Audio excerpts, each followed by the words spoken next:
want to give 2 seconds, a few minutes, a minute of background on SAFE and why we're here and how we come to this issue of the post office. And we've been really working on this RFP for the new fleet. So I founded Securing America's Future Energy in 2004, and we have one mission, is to reduce the U.S. oil dependence for economic and national security reasons. And if you look at the history of the United States and the Western world, every recession has been preceded by an oil price spike, and many wars have been fought in very unstable parts of the world, and most of it's related to the need for oil.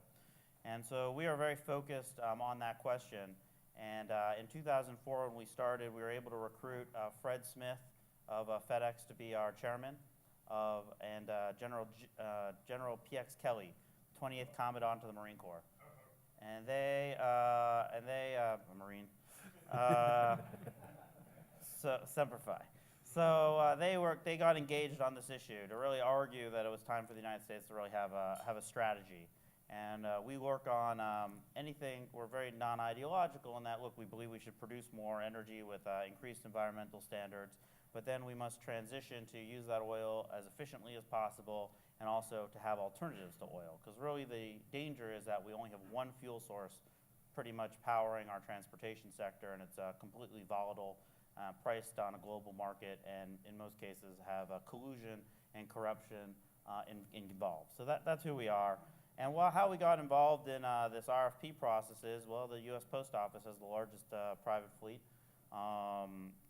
in the world, or the largest fleet in the world, 180,000 vehicles, and what you see today has been on the road since 1987. And here they were going to buy the next generation. And if one looked at the first RFI, it was kind of horrifying to us. Here they asked for, we want to do the exact same thing. Right? And these vehicles are going to be on the road for the next 25, 30 years. And all the vehicles have to meet 99% of the needs of the post office.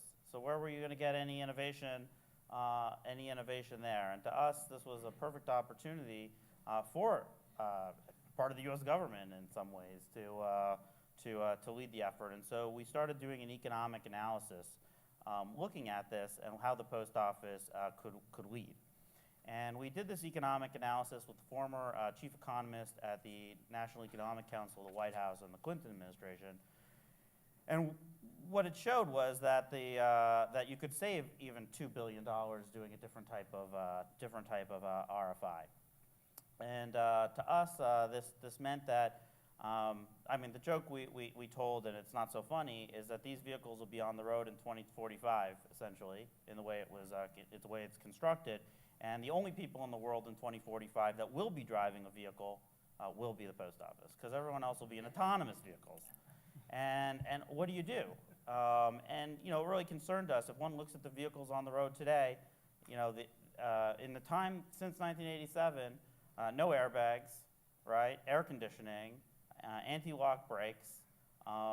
Just all these technologies just get we're missing in this fleet. And so how do you have a quicker transition of technology?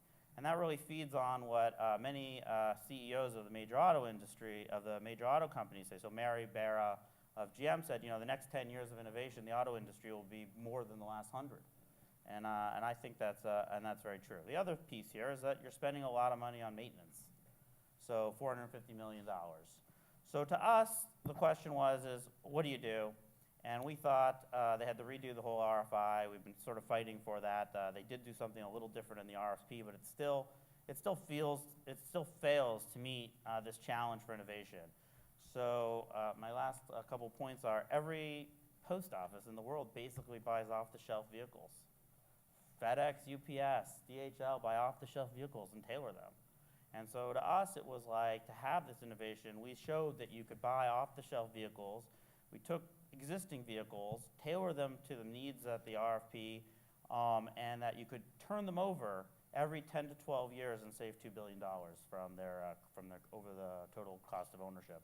And so we still believe that it's not necessarily the track they're going on. They still want to make this custom-built vehicle for the post office. Yes, they might look at vehicles that exist, but we just see innovation being so swift that we have to find a way to turn over these vehicles much more frequently, and an off-the-shelf vehicle now would be much smarter, cheaper, way that would also provide ultimately the innovations that the drivers and carriers really want, which are they wanted the air conditioning for all their years. They wanted the airbags. They wanted the anti-lock brakes, and now they're going to want the autonomy, want the electric vehicles that are silent. They're going to want these things, and we have to figure out a way to do it. And the current pathway to us was bad, and I don't think is much better at the moment.